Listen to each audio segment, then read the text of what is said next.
You're listening to the audio portion of Workshop Wednesdays. Workshop Wednesdays is a free live discussion about topics affecting accountants, bookkeepers, and business owners. You can join the ABO group in Facebook to participate live Wednesdays at 10 a.m. Pacific Time. Just search for ABBO in Facebook.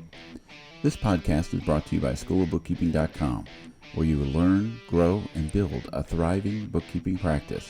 We have hundreds of lessons with almost every aspect of the industry. Start your free month today at Schoolofbookkeeping.com. Well, welcome to another Workshop Wednesday. We are live with more people. This, of course, is Casual Conversations for Serious Workflows is our little tagline.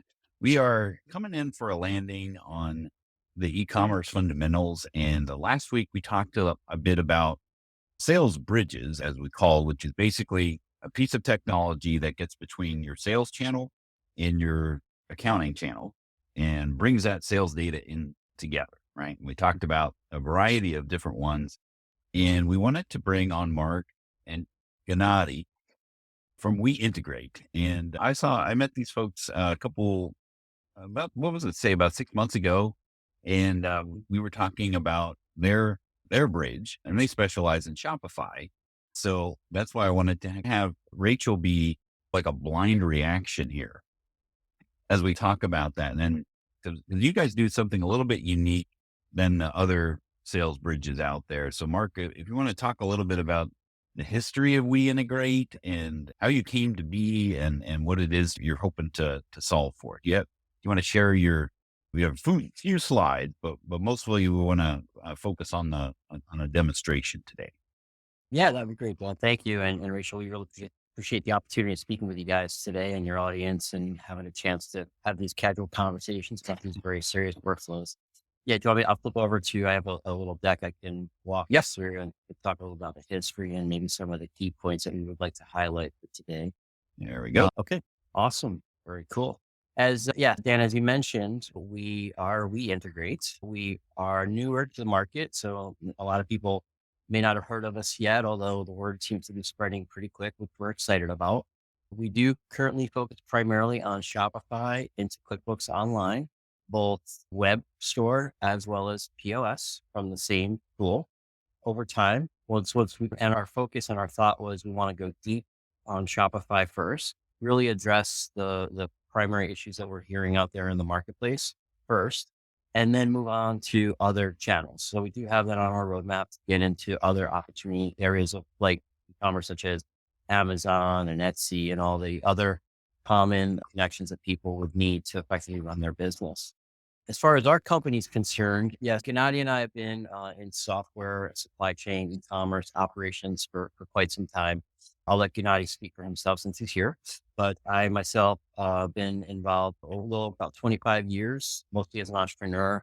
I co-founded a very successful EDI provider, supply chain focusing on small businesses, built out an ERP system for small businesses that did really well and won awards.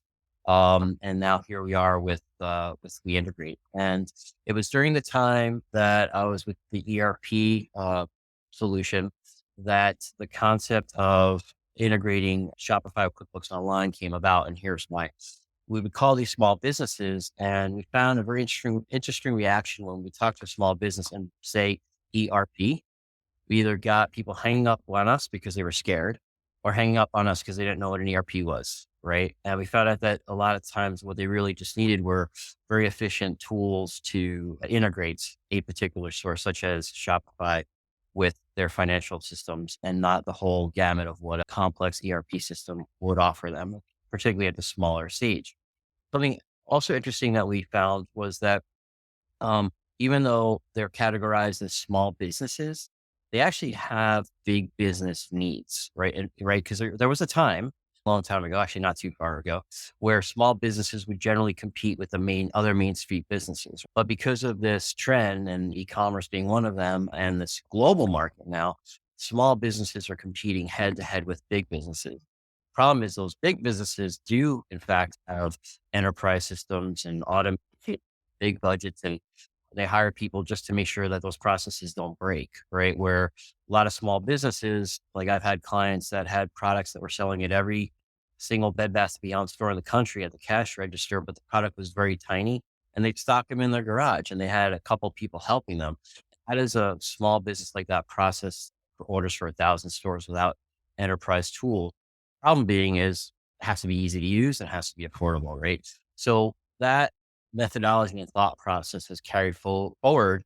And that's something that Gennady and I focus heavily on here with our solution for WeIntegrate. And Gennady, I'll turn it over to you. You can maybe share your background. Sure. Thanks for that, Mark. Yeah. So I started my career working at some very small companies doing value added reselling types of services. And we actually, at a couple of them, built accounting tools, built billing tools, medical coding, and things like that. So I experienced early on what it is like to essentially deal with the small side of the thing that Mark just mentioned, where the needs of the smaller organizations really don't far off from what the bigger ones are looking for as well.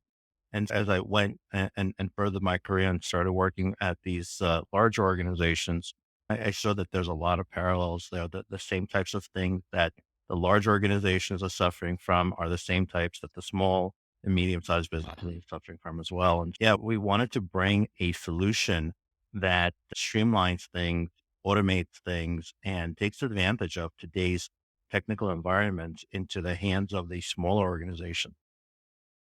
That's awesome because that's really where I think small business owners being able to do things that the big guys do without having acts, but they don't have the time, budget, or expertise to be able to do those things in an enterprise type of space. This gives them a lot more leverage. And is that kind of the driving force behind Yeah, exactly. behind WeIntegrate?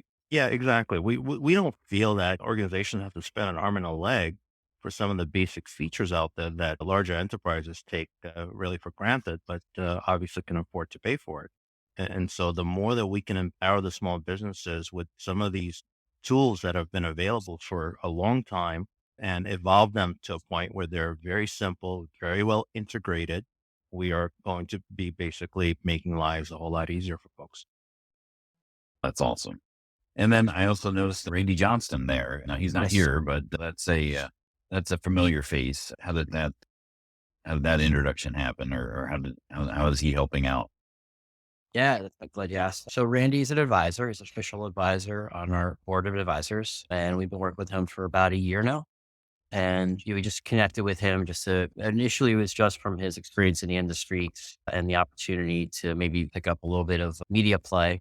And then just as we talked, hit it off and he had given us some good feedback right off the bat that we appreciated and things gelled well. And he liked what we were doing a lot. Like you mentioned, thought we are doing something a little bit different than others he's seen in the market. And he joined our board and he's been very helpful, very instrumental in all the ways you could probably imagine he has been over the past year, giving us great Yeah. advice, guiding us down the right direction, particularly from the accounting perspective, which is really nice. Yep.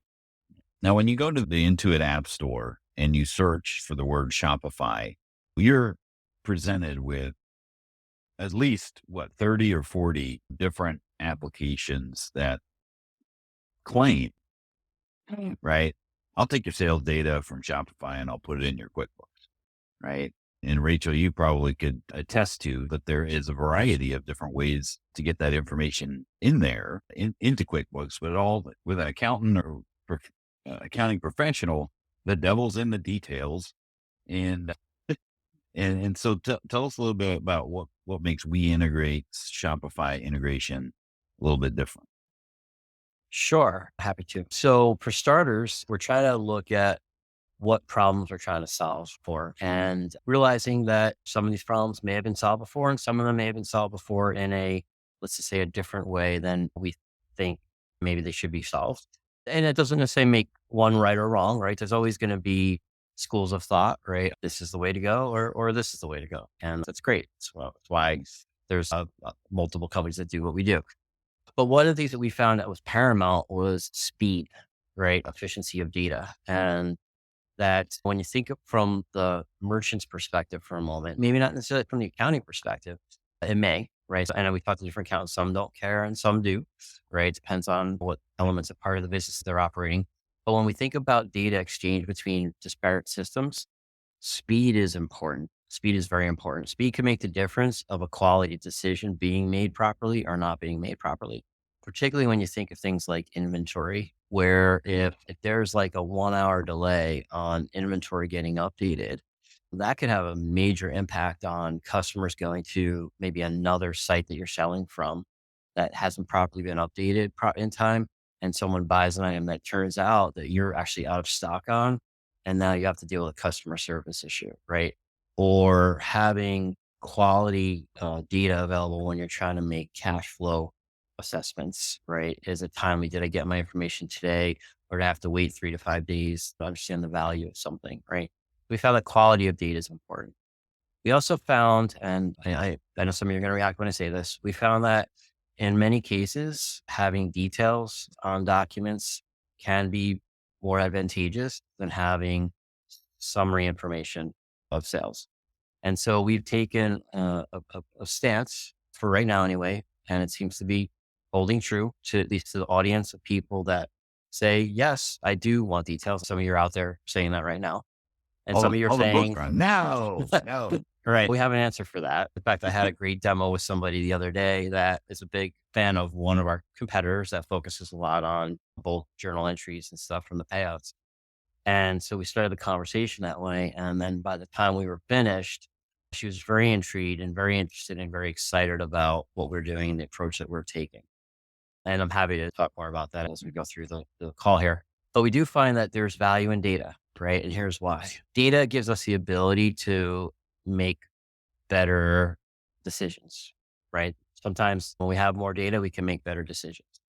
Even from an accounting perspective, bulk data sounds great, right? Until something goes wrong, right? And I'm sure everybody out here has never had anything go wrong before and hasn't had to waste time trying to track down what the problems were or figure that stuff out.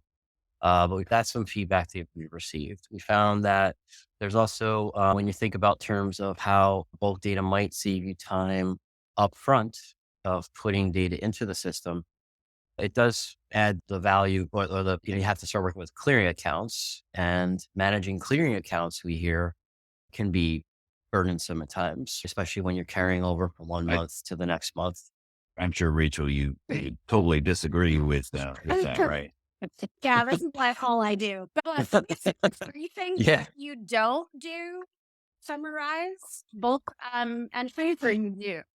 Not yet, not at this time. We So it's are individual sales receipt. correct. It's individual sales. But what we do with that though, Rachel, is we give people options on how they want to bring the data in. We listen carefully to what the complaints about details were, and we try to do our best to give people options so that we can address those complaints. So one of those is the assumption is if I get individual sales in, then I'm going to have 1 million customers clogging up my QuickBooks account.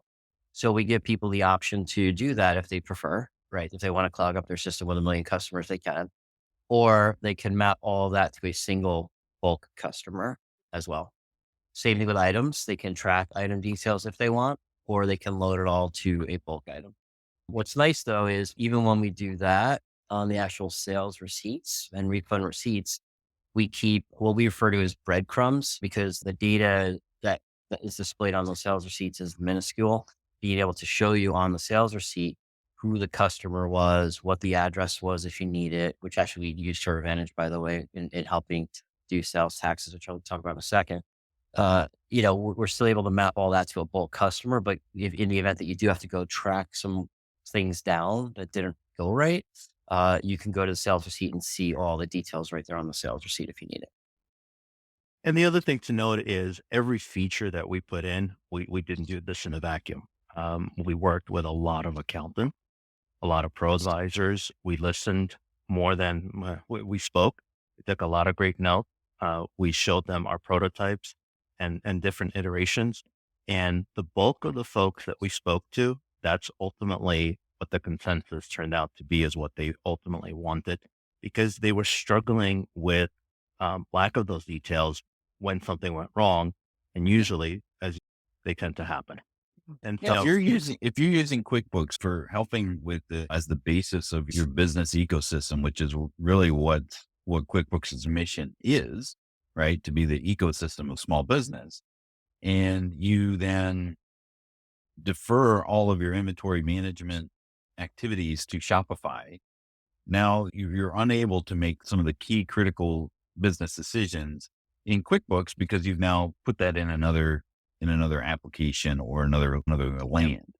Now Absolutely. there may be a good cause for that, or there may be a good use case for that, but that's what I'm seeing in this landscape with, okay, this push to QuickBooks Online, and it does do things okay for the things that you do things in. And Rachel, as we had discussed, right, if you're managing your inventory in QuickBooks, right, there's only a certain number of use cases for that. And in this case, it's the reseller, as you would call it. It's Yeah. I buy stuff and I sell stuff in order to Right. track that information inside of your QuickBooks. And so that does leave out, okay, people who need to track their manufacturing or multiple inventory management workflows. But, as time goes on, you'll be able to, bridge that gap. No pun intended. Right, Mark? Yeah. Right. And Exactly. for this kind of thing, for people that do manage their inventory in QuickBooks, something like this is great because I'm thinking of what if I make all my clients give me access in Shopify, but in the event that maybe we don't have all the access that we need in Shopify. And Mhm. when there's mistakes, oftentimes I have to go to Shopify and go to the order and go to the source and search and find various things in Shopify. And in this situation, if it's bringing, maybe even if it does have a generic Shopify customer, if I've got the order number and I want to look and see some of the specific detail on the order, and I do have it there in QuickBooks, then I have a team. And then we can skip that. Okay, then I have to log in with my user into Shopify and so on and so forth. Because I feel like part of half my day is giving access for people to get into this, that, and the other. So if it's in QuickBooks, then people like my team can have the detail that they need to complete month end or reconcile or do whatever they need to do. That is a little bit easier.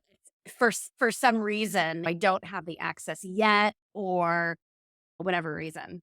Yeah. No, it's And that's a great. lot of Great what, example. Yeah. yeah, that's a lot of what we used to hear and still hear a lot from the folks that we speak to. And to be quite frank, from a software development standpoint, it's a lot harder to grab all those details and to synchronize all those details and the level of details that we do.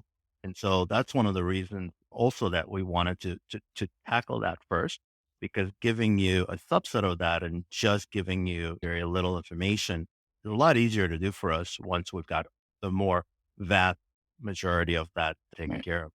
Like Exactly. your third and fourth bullet points about importing the Shopify sales tax into QBO and managing physical and economic nexus in QBO. Yeah, If I'm you're very bringing curious to see what they mean about that. Yeah. but We if are you're very excited to show you.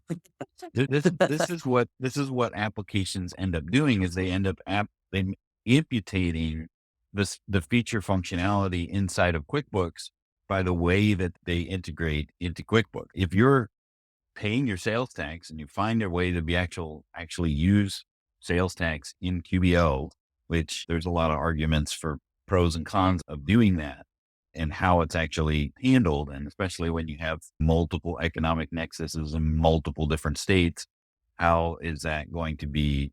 That's just a headache waiting to happen for the salt of the earth, the sales and local tax folks.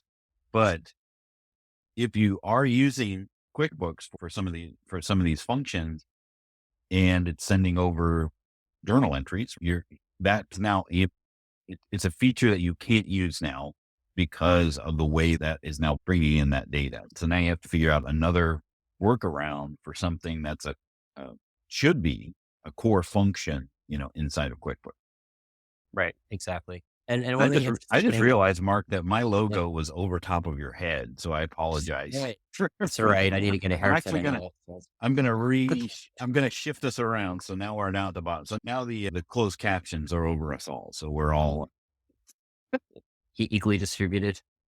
right. So now, Yeah, that's a great point you bring up, Dan. And that's one of the things that, so as the basis behind like the details, we try to understand that time is money. And one of the issues that bookkeepers have with details is it can consume more time. So every feature that we're rolling out, we're thinking about that. In fact, it's not out yet. And we'll keep it between us and this audience, right? It's soon to be out. In addition to what we find when it comes to things like payouts, right?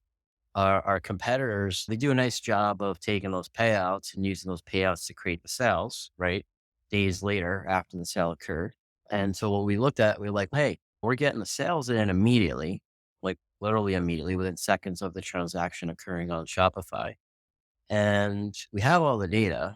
And so now we can give the bookkeepers a perspective of, you know what, here's my actual sales that I got this month. Well, when the payouts come in, couldn't we also take those payouts and bring those payouts in? And, the number one complaint we heard about the detail was having to go in and create deposits. And, there's 1,000 sales receipts, check off 1,000 sales, right? To recreate that deposit manually. So we said we could do that for you, right? And we could take those payouts and bring them in. We have the sales. We know which sales are on the payouts and just create the deposit for you automatically. So you don't have to do that. And that's what we were discovering when we were talking about the other sales bridges a couple weeks ago. In that a lot of times, a lot of bridges are great about bringing in that detail and that sales information into your QuickBooks, but that nebulous payout is not connected, and that's why you end up having to use these clearing accounts, and then it's more of a manual reconciliation process for someone like Rachel to go through and make sure that everything that was deposited is deposited, and refunds and fees and all those things are balanced out.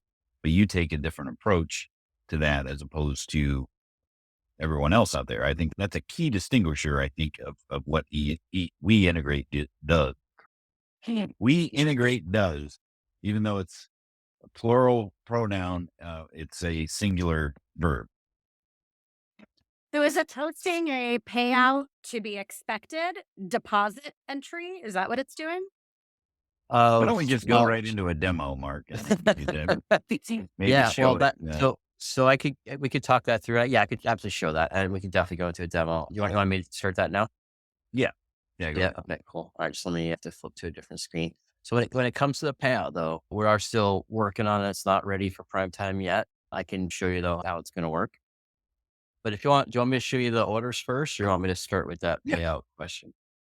Let's start from the beginning and then work through and then build up to that pièce de résistance of the payout. All right. Love it. All right. Sounds great. All right. So this is WeIntegrate. It's web-based. And when you first set up a client, and when a client is getting in it for the first time, there's a very simple multi-step wizard you just walk through. It's like one type of question per page. It guides you through it. When you've done one and you go to the next one, you're familiar with it. It's very simple. It takes less than 10 minutes to set up. The key is making sure that QuickBooks has the elements set up inside of QuickBooks that you need in order to connect things the right way. We have help guides. We have a whole online portal, by the way, a community you can tap into. And there's other pro advisors out there. And we created a special room that you guys can share ideas and collaborate on it if you want. But we have all the help guides you need and, of course, support to help get through stuff. I'm not going to take a whole lot of time at all because I don't think anyone's here to understand to spend time on settings. But just to show you that we have a series of settings. We do settings at 2 levels. We do it at a high level, and then we do it at a store level. So things that might be common across sales, such as when we create a sale, where is it going to go, right? So you want, in our case, you might not have to use clearing accounts anymore. You go into the undeposited funds because those payouts are going to come in and create this. There's a couple other things I just want to point out. When you see a Manila drop down in our system, it's usually an indicator that the data that's part of that drop down is custom to the QuickBooks company you've created. So this is just a custom list of accounts that relate to deposits and banks and stuff that I would link to. Where if you see like a gray background, these are static options you can choose from that'll impact the experience inside of QuickBooks. For example, you get to decide when we create those sales receipts, who should create the sales receipt number. Do you want QuickBooks to use their sequencer, or do you want to use the Shopify order number as the sales receipt number? Oh, that's cool. We have problems with that. Okay, cool. I like to hear that. And I'll tell you, Rachel, too, we also have it where even if you choose the QuickBooks Online number, we make a natural connection. It'll be like, you'll see when I do the demo here in a second, that even from QuickBooks, you'll know that this sales receipt number is the Shopify order number without having to look for it. That's And just cool because I have people that are also creating sales receipts out of QuickBooks themselves.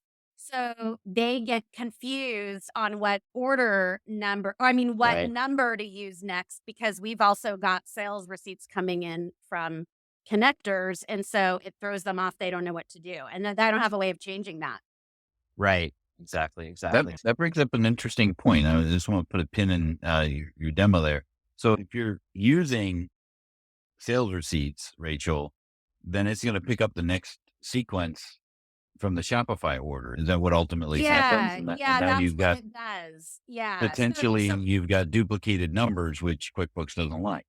Yeah. And so although they're creating invoices, not sales receipts though, but it will default to the next available number from the last one that they Mhm. did, because it's accumulating all the Shopify order numbers. And then in some other cases, if it's a different payment processor, it's like throwing a different number on there. And sometimes it can get really convoluted. Anyway, I like the fact that there's this designation.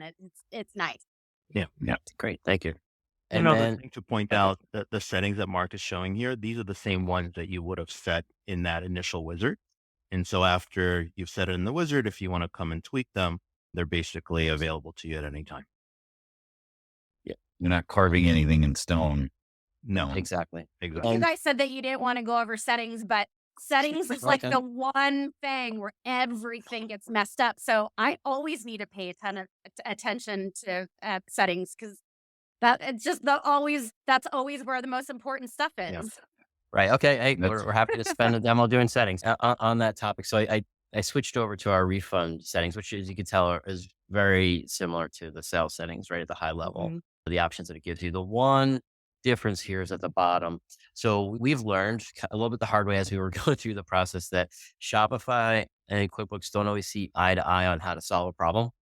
And they don't always play nice in the sandbox together, right? So refunds is one of those examples, right? Because Shopify will let you create a refund for an item, or based on an item, I should say, as well as just opening up an order and issuing a $20 refund with no item associated with it because, let's say, the shipment arrived late or something, or the customer wasn't happy. And QuickBooks doesn't like the latter. In fact, it will reject it 100% of the time when that happens. And speaking with Intuit, they said the best practice they recommend following is that you create a service item dedicated for handling those types of refunds that don't have items. And then what we do is, when we refer to it as a no item refund comes in the door, you can map it to the item. Now, in my example, I'm calling this item no item refund for store one. The point here is this came from my custom QuickBooks list. So you're free to, you name it whatever you want to name it, and then you just pick it off the list and you map it here. Right. But it gives you a place to store all those refunds inside of QuickBooks that don't Does have that items. mean that They have items. Does that mean that all refunds will go to that, or all refunds No. that don't have inventory associated with it? Item Go to that. specified. Inventory isn't the issue, it's the item itself. If the refund has an item, so let's say there was 3 items ordered, customers returning one of them, and a refund is getting issued against that one item, or a partial refund is getting issued for some reason against that one item, then that will go in, right, to QuickBooks with no problem against the item that it's for. This is only for the situations where there is 0 items on the refund at all. And this gives you a place to put those refunds. Yeah. For example, what we found, some of our merchants tend to refund a certain dollar amount when the order is delayed in fulfillment. And so they're refunding it on the Shopify side, but there's no item associated to it. So that's what that's for. Leave it up to customers to be very creative in handling those things, and then leaving it up to the accounting professional to sort it out, Rachel. Mhm. All right. So I'm going to fast forward to get into some other settings since everybody's excited about the settings. I'll do it. I'll try to be very quick. One thing, so I went to our connections area here, which is where you manage the actual connections, right? So In a WeIntegrate account, there's one QuickBooks company, and you can disconnect it and reconnect it or put a different company attached to it. But you could have unlimited Shopify stores. So even though we're only doing Shopify right now, there's no limit to the number of Shopify stores that you can have. And knowing that one store is not always the same as another store, whether it be same items, but one's B2C and one's B2B, or someone selling housewares in one store and fashion in another, how they might want to treat the data from each store might be different, right? So we give you store level control over that. And I'm going to go into this one store, Sydney Star Boutique, to show you the settings we have. We have 3 tabs here at the top. We have customer matching, item matching, and then sales and deposits. So under customer matching, the way I have the store currently set is, in fact, to go to a bulk customer that I called bulk Shopify store 1. Again, free to call it whatever you want to call it. But I could manage those customer details if I choose. So you could come in here and you can then say, how do I want to match it, right? So you get a primary match as the default, which this would be Shopify and this would be QuickBooks, right? So I could match, let's say, any option here, email, company name, first name, last name, or any combination of things you see here to some field in QuickBooks, whether it be the customer name, the email, or the phone number. Most people probably would do something like email to email, but I like to do email to customer name if you want. And then you have an optional secondary match that you can click on. So let's say email to customer didn't work. So now let's try phone to phone. We found stuff like that works really well with some of the companies that have been around for a while, like their older family businesses, and their primary use of Shopify as a POS in that old family business. They have customers since whatever. And a lot of those customers don't have email addresses. So they might try to do an email to email first for the newer customers and then default to phone. It also works well for B2B, the B2B use case here. So if you want to have one store that does B2C and B2B, we have a cool way of being able to address that. But that's optional. And then you tell us, or WeIntegrate can be set to say, okay, so let's say I'm trying to find a match and I can't find a match. That customer doesn't exist in my QuickBooks yet. What should I do? We have 2 choices. You could then just throw it back into a bulk customer, like a customer clearing account, if you will, that you can go and deal with on your own. Or we can go ahead and create the customer for you, where we'll pull the Shopify data in, add a couple of additional fields that are not, privy to Shopify, and then go ahead and create that new customer. So that's the option there. But I'm going to keep this as bulk. Under item matching, we have same thing. I'm going to load today into bulk items so you can see how that works. We let you map to a gift card liability when the gift cards are sold. But I could do details like we said. So here we can match the most, as we know, like the Shopify requires a name or title and QuickBooks requires a name. So those are always the guaranteed ones that will have values, but that may not work for some people, right? So we do offer the ability to map SKU plus variant as well as UPCs from Shopify into your choice of SKU or product name into QuickBooks, depending how the QuickBooks company is set up. And just like with customers, what should we do if we can't find a match? We can go ahead and create that new item for you, or let you load it into a bulk item clearing account that you'll deal with separately. So we'll give you those 2 choices. And then under sales and deposits, we have 2 things or 2 main categories right now. The first is because we're pulling those taxes in from Shopify, and the way QuickBooks works in the sense that it will let us override the taxes for the main part of the system where the items are, but it won't let anybody overwrite the taxes when taxes has to be assigned to shipping. So again, in speaking with Intuit, what they recommended is create a shipping line item that goes to whatever shipping income account you have. And then we map all the shipping to that line item. Because we're asking people to do that as a preferred method, we're adding a couple pieces of value to that for data that you weren't able to see before. Number one, because it's a line item, you can announce shipping on a sales receipt. In addition to that, the Shopify shipping type, let's say a service level, let's say it's economy versus rush, as an example, we pull that into the description of the shipping line item. So you can now see that in QuickBooks as well. Then under deposits, and this is part of our soon to be released. So don't tell anybody about this part yet. Cut the feed. So when we're going to create the deposit, which bank account should we map this deposit into? for the store, right? You create your checking account. What account are we going to map the Shopify fees to? And again, you have the option to add class. And then what should we do with all the stuff that doesn't have a match, if you will? Whatever comes in that payout, that might be like quote unquote miscellaneous category stuff, or we can't find the sale to match it against. Put it all into this sales account, quote unquote clearing account, and then you can deal with it later, but we'll give you the details on that. And I'll walk through an example there. So before I get into some document processing, were there any other questions you guys want to ask about the settings? Okay. All right. Let's do it. Chomping at the bit. Okay, let's say I'm not managing my inventory in QuickBooks at all. Where I don't see settings for COGS. The cost of goods we pull in from QuickBooks. Yeah. But do you You mean have like the option to map the COGS to different classes and that kind of thing, and based on SKU or any of that? Because I know that this is beneficial for matching the item in QuickBooks, but in the situation that I still want to bring in sales receipts into QuickBooks this way, but I'm not managing inventory in QuickBooks.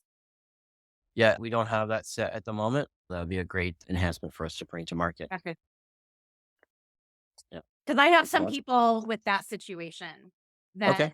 we still want sales receipts, but because we still can do undeposited funds, it's fine. But we're not managing inventory in QuickBooks because they're manufacturers or something like that. Like, and also see this with like Shopify point of sale, for example. If you're managing the inventory there and not in your QuickBooks, you really just want the financial impact to come over, which could come over as at the end of the day or as a group, one big transaction, as opposed to each individual sale causing a COGS to Yeah. be, So I would say that this situation is ideal or to utilize all of these settings and functions would be for somebody that's managing their inventory in. Yeah. Okay. Right. Yeah. Okay. But Awesome. even if you're not managing the inventory, that's ultimately where the bulk the bulk item comes in, where you don't really care about the inventory side of it, but you're still able to create that sales receipt and still capture all those details. Okay. Okay, cool. So how about I'll go and process a couple documents so you can see how the data flows between Shopify and QuickBooks. All right. All right. So I'm going to go to this Shopify store we have here. You'll have to excuse my web design. It's on my store design. I'm going to just add a couple of products. Now what I'm going to do is I'm going to put in, before I send this over, actually, you know what? I want to show you a couple of things real quick. So I'm going to backtrack. Looks like it's still open. Oh, good. Need more time. Perfect.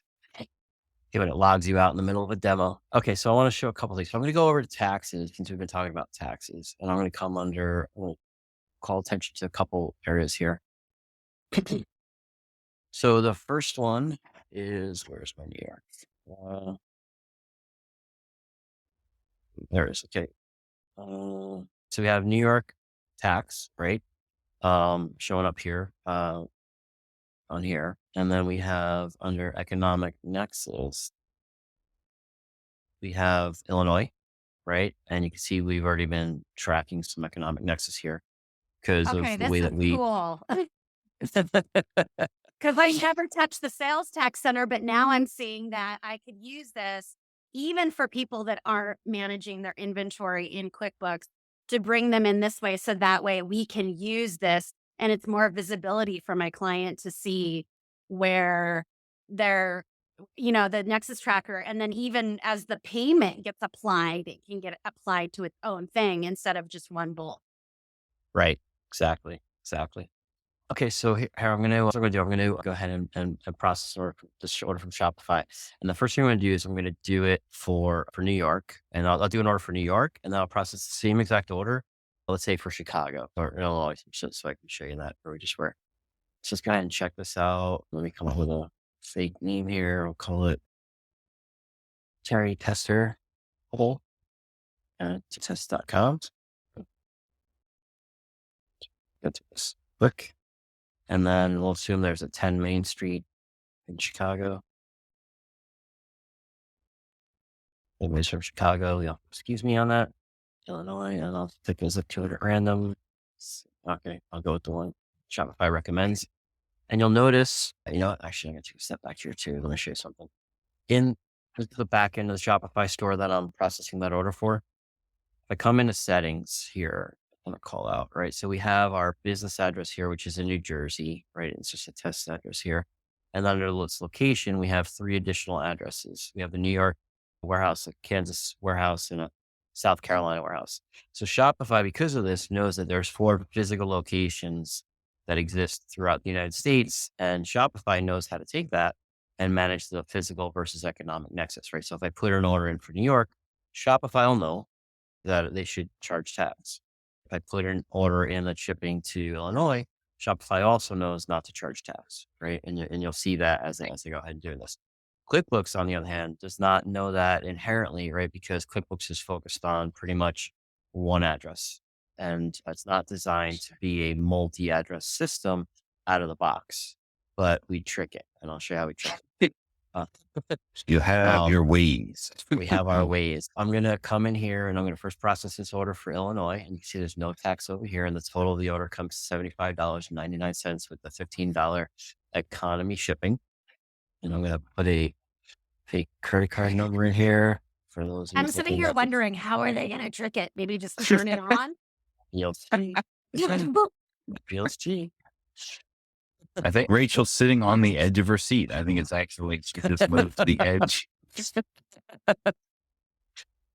Okay, so I put the first order through. Now I'm going to go through. I'm going to do the same exact thing, same exact order. Yes. All right, same shirt. Because I think you can just go into the sales tax center and just say, I have an obligation in this state now. Turn it on, right? But then you can, and that's primarily how that part works. The issue, though, is that when QuickBooks figures out which tax agency to assign a tax to, it does it based on the information that's presented on the sales receipt. Yeah, and then it creates a separate GL account for that one, and then you can't ever undo that. Okay, I need to know exactly. Tell me now. Demand. We're almost there. We're almost there. So we're going to say Terry has a sister, Tara. Tara. Tara Tester. So it comes to mind. You know how many times I've had to come up with these fake names? Tara Tester. And Tara Tester lives in, let's say, 2500 Broadway here in New York City. And Tara, being a New Yorker, has to have things shipped faster. We're going to pay $36.90 for shipping. Now you'll notice Shopify made the association, right? New York physical address, shipping to New York. So now we need to charge New York tax at $870 for a total of $106.59. So I'll come in here and use the same fake credit card number I used before. And we will go ahead and process that order. All right, order's through. Now let's come back to WeIntegrate. You'll see we have a red bubble 1 here at the top. So that first order that I processed has already gone through. I'm going to show you that here in a second. So keep your eye on that 1. Just click another couple seconds. Stare at it. Now it's become a 2, right? That's how fast we integrate. And this is a demo system. It's not even. Wow, that's pretty cool. Thanks. And there wasn't anything that you had to do to push it over there. Exactly. That's a very good point. As soon as it gets in there, it's there. Exactly. Yeah, I'm showing you through the system today, but most of our clients come in here periodically when they need to. But yeah, whether you come in our system or not, it's truly set it and forget it. Once the connection is made, it just automates whether you do something or not. And so these are the 2 orders that came through, right? 1334 and 1333. You'll notice, if you remember the amounts I showed you on Shopify, they're to the penny here. We give you some additional options where you can hover over the person's name and get the address, the bill to ship to email. Eventually, we're going to have details here, but trying to focus on the things that people are most interested in right now. And this is like a later thing because people are getting all the data inside of between Shopify and QuickBooks. Then you'll see here, we give you a couple statuses, right? So it's something we think we do. It's cool. We show you a workflow. So we show you that both of these have been paid in full in this case versus partially paid and partially refunded in this case. And then we give you shipping status, right? Neither of these have been shipped, where this one has been partially shipped. When something shipped complete, we move it to the fulfilled sales folder. And then same thing here for cancellations, refunds. And you see our new payouts folder over here with the private feature logo there. Now, when I come over here to these two columns, this is the date we received it and WeIntegrate, which is usually instantly for the most part. And then this is the last time we did a sync up with QuickBooks. And you'll see this one, the first one went in. And if I hover over this, even from here, Rachel, you can see that there's the order number for 1333 all the way on the left. That's the Shopify order number. When I go into QuickBooks, I'll see it on their sales receipt 2866 because I'm doing the different numbers. But obviously, if someone's using the order number from Shopify as a sales receipt number in QuickBooks, it would have the same value. Will it still show a reference for 1333 or no? Yes, it will. So if I go over to QuickBooks, so yep, I get excited by the strangest stuff. And by the way, just for the record, when we came up with that capability, Gennadi's the one that said, one day we're going to demo this in front of Rachel and he's going to ask that question. So we better be ready. But here you can see, here they are, right? Here's the reference. So you can see sales receipt number 2867. My God. 34. And we also show you which store it came from in the event that you have multiple stores that you're processing. Yeah, because some of these people are going to have hundreds in a day. This is why I'm saying this. Yeah, exactly. And just wrapping this part up to show you that other question I've been making you wait to answer about how do we trick QuickBooks. And Mark, this is where I go, and wait, there's more. Yeah. So you can see here a couple things, and there's more, and then there's more on the more. But here we have the bulk customer that we're loading this into, right? And we're showing you what we call the breadcrumbs, right, on the sales receipt. So if you have to track this information down, it's here. And now you'll notice that here the ship to state says Illinois, and the ship from defaulted to, which you might not have known this, but the default address here inside of QuickBooks is this New Jersey address. Okay. And there's no tax. When I come down here, by the way, just showing you the bulk item approach here as well. We load it all into this bulk item in QuickBooks, so it's not taking up that space there, but we give you the breadcrumbs of the items here as well, and how much the rates were from Shopify, etc. Here you can see the shipping fee, that it's economy shipping. There's no tax assigned, and it ties out to the exact penny of $75.99. And this will get tracked by QuickBooks' economic nexus tracker, as I showed you earlier, because QuickBooks now says I have a sales receipt that has a different ship from and the ship to. So I need to track Illinois as a nexus. If I come into the New York order I processed. Because it knows that you currently don't have Nexus there, but it still needs to track. Exactly. And then what will happen is eventually it'll catch up when it hits the threshold and it knows to move that over to the tax. Yep, exactly. I like having that in QuickBooks. I used to be like, I didn't want anything in QuickBooks, but now like just from I'm hearing some weird noise. I don't know from what. I feel like now after like practical experience and dealing with some clients and seeing what they want to see and seeing how they understand the concept of Nexus a little bit better when that's in QuickBooks, and now I like that in there. Cool. Awesome. And by the way, it's not saying you can't, even though QuickBooks has it there, if someone wants to use another add-on solution, right? Nothing's stopping that from happening. Right. But at least, like you said, at least QuickBooks is in there and it's being tracked correctly. Well, and then also, guess what? If they're sending out invoices from QuickBooks as well, even if they're sending out wholesale invoices, right, doesn't that all need to be factored into Nexus tracking? So this is consolidating all of the Nexus tracking. Exactly. Yeah. Exactly. 100% correct.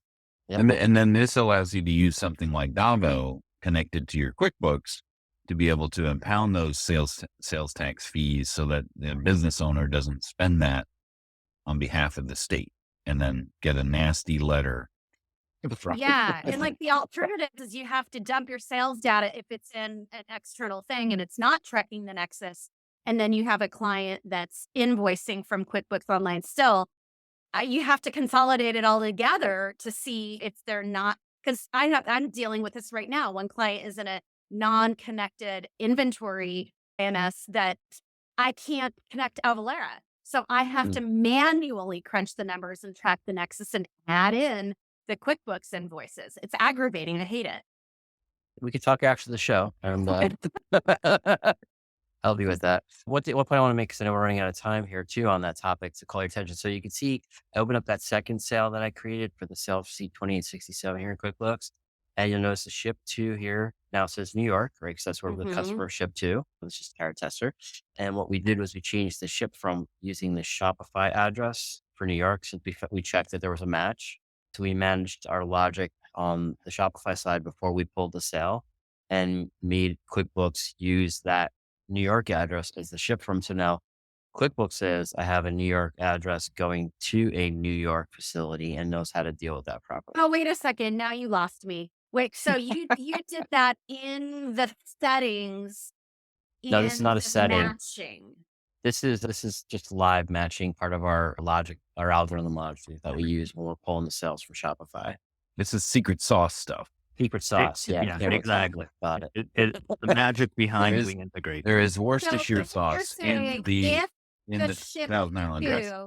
to, so you're saying if the ship to is New York, then we're going to change the ship from to New York. So Correct. those two correspond. Almost only if Correct. they have a Only location. if, yeah, only if it, yeah, okay. Right. Yeah, And by the way, we do a we have- similar thing with POS as well, right? For if you have any clients that have multiple POS locations through one Shopify connection, and those POS locations are in different tax agency zones, we find that so we can replace the location of sale based on that store's physicale, which helps track the sales tax in QuickBooks correctly as well. And we're doing that based on analyzing as Shopify orders are coming in, and we are writing them out to QuickBooks. That is part of what we're doing internally to do that.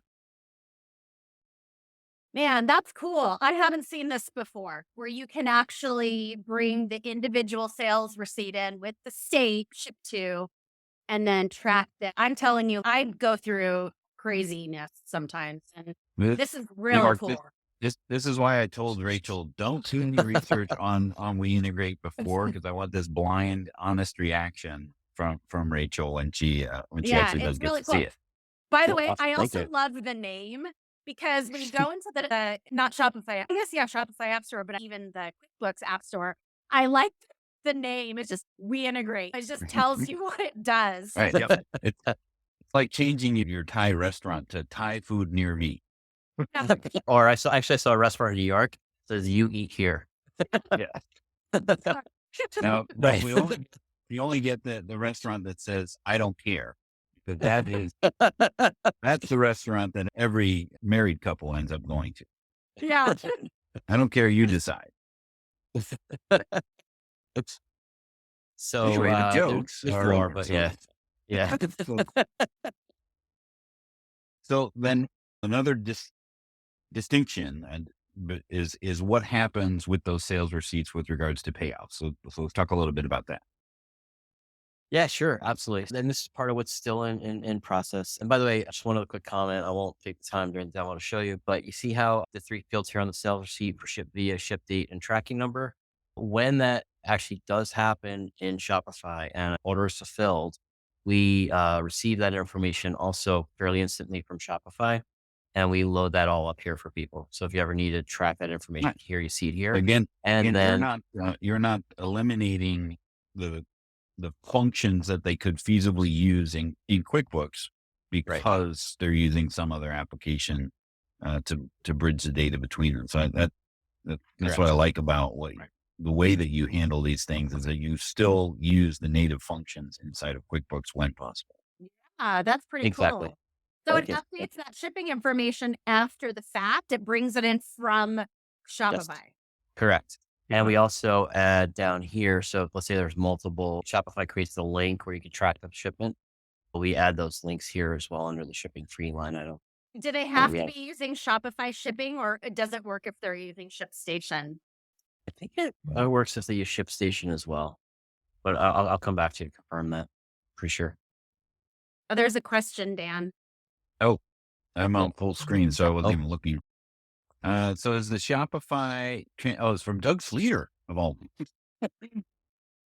If the Shopify transaction ID also repeated in the reference number in QuickBooks, it appears to be the same number.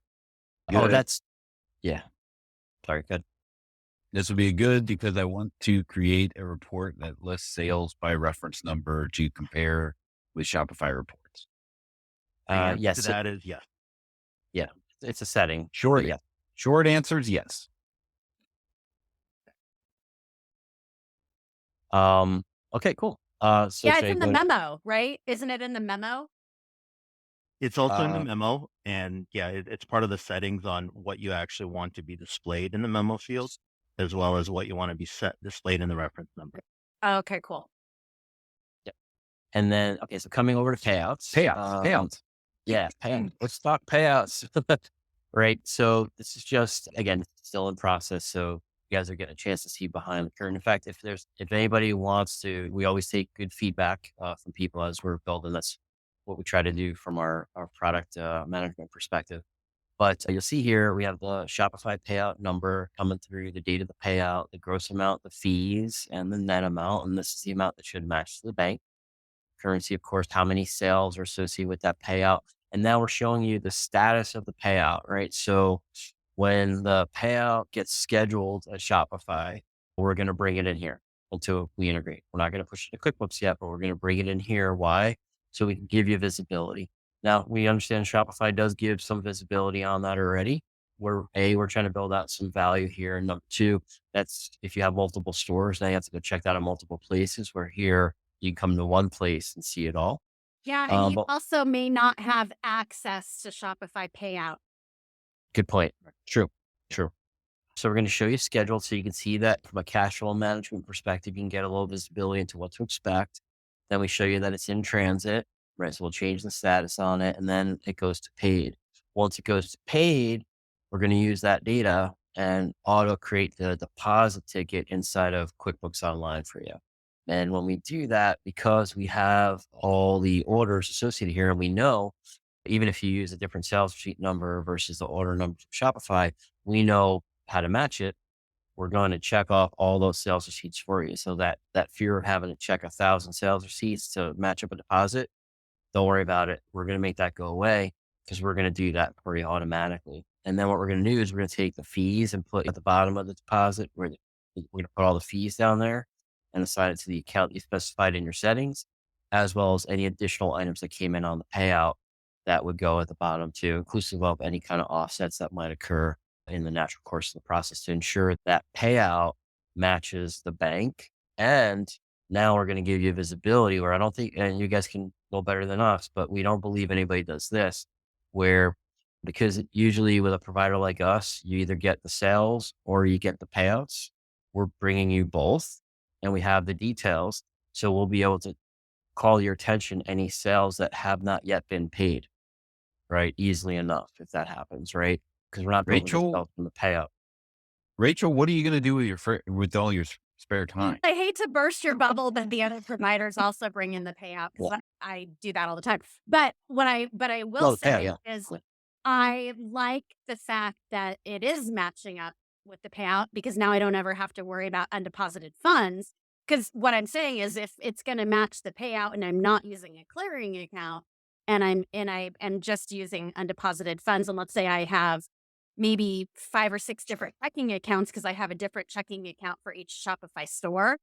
And then, but everything is funneling into undeposited funds, but it's pulling it and matching it. And I don't have to worry about undeposited funds. I definitely like that. I'm very reluctant to do that. But if this is foolproof, then that's good. Yeah. That was my feedback to them when I saw this, because using undeposited funds, it has a plus sign in that undeposited funds has a list, right? So everything that's waiting to be deposited will just show up there as as opposed to a clearing account where did it get deposited? How do I actually match that up? So being able to tie the transactions into a deposit, then you'll be able to see what was actually part of that deposit, right? But the challenge is that once you've now set foot in undeposited funds, then there's things that you can't do, like undo transactions that have been deposited. So That was my step Yeah, one. it can get a little risky sometimes, especially when your client is also invoicing out of QuickBooks and you've got their crap and undeposited funds too. But I want to ask you guys one thing before we have to wrap it up. I didn't hear you guys mention PayPal. My favorite. Yeah, we on PayPal. That's something that we're still working on. Okay. Yeah, because I'm not even being sarcastic. I actually love Yeah. PayPal. Yeah. It's on our radar, but we wanted to start with the first one as we incubate Yeah. it and make sure that it does what folks are expecting to do first. And I do appreciate the fact that you guys are digging deep into the, into the Shopify vertical, right? And then you're picking up your learnings along the way and being able to say, this works great or this doesn't work great. So that when you go into other sales channels, as you have your roadmap for, okay, let's tackle Amazon, let's tackle eBay, let's tackle WooCommerce or the other online sales channels, whatever that might be, you'll be able to lather, rinse, repeat, for using the shampoo analogy. Yeah. And they'll all have their own nuances to them, but you'll have this good framework to be able to take to other marketplaces and sales channels moving forward. Yeah, I have to say, the most impressive thing for me was the utilization of the sales tax center, because I feel like when I first started getting to a lot of different integrations and becoming an integration know-how person, or I guess if you want to say specialist, I feel like a lot of the theme of it was just keep everything out of QuickBooks, like just dump all the data in QuickBooks. But I appreciate doing more things in QuickBooks even if you're not managing your inventory in QuickBooks. I appreciate utilizing these things in QuickBooks. I want to use more things in QuickBooks. I really do. And I really like that. And I also like the fact that Dan, all these bridges, you say bridge, I say connector, are just so wildly different, really confusing to a lot of people, but really spending the time and understanding how every single one of these works. This is really different than a lot of the other ones. And so I really appreciate what you guys have done. Thank you. And our half-hour workshop went about 40 minutes over. Yeah, I know. I was like, when are they going to get into PayPal? Sorry. Digital plumbing. So talk a little bit about your promotion that you're offering. Yeah. So we're excited to share with your audience here that if you go ahead and scan that QR code and you go ahead and register for a free trial by December 22nd, we're going to take 20% off your first 3 months. And it comes with a 15-day free trial, no obligation, no credit card necessary. You just sign up. Obviously, the caveat is you need a QuickBooks company to test with and a Shopify store to test with. But yeah, you can go give it a shot, and we're happy to spend some time and answer questions. And look forward to working with y'all. Cool. Can right. I put this on this special? Can I repost it on my website, on my blog? Absolutely, we would love that. Thank you, Rachel. Cool. That would be great. I have so many Super. followers. Yeah, we'll connect with you offline on that for sure. I don't 5. Yeah. All right. I love good comment from Doug. He calls it digital plumbing. There you go. Is the way that he does all these nectars. So appreciate you, Mark, and joining us here today on our extended version of Workshop Wednesday. What happened to Mark there? He turned blue. Oh, here I am. Yeah, sorry. Yep, I'm here. Yeah. Getting the Business high goes on whether you're on a workshop or not. Yep. All right. Again, thanks. Right. Thanks everybody Thank for joining us. And next time on the workshop is we're going to be shifting gears a little bit and talking about speed point of sale. And for those people that are still in the QuickBooks point of sale and want to migrate to another option, what we're going to do is have a side-by-side comparison over the next 4 workshops. Whereas this is what you do in QuickBooks point of sale, and this is how you do it in Lightspeed. So we'll have a Thunderdome of point of sales on the workshop. So hopefully you can join us if you have some retail clients or if you are a retail client yourself. and you want to know how am I going to do things from QuickBooks point of sale into Lightspeed. So we appreciate you joining us. So hopefully you all have a great day, and we'll see you next time on the Workshop Wednesday.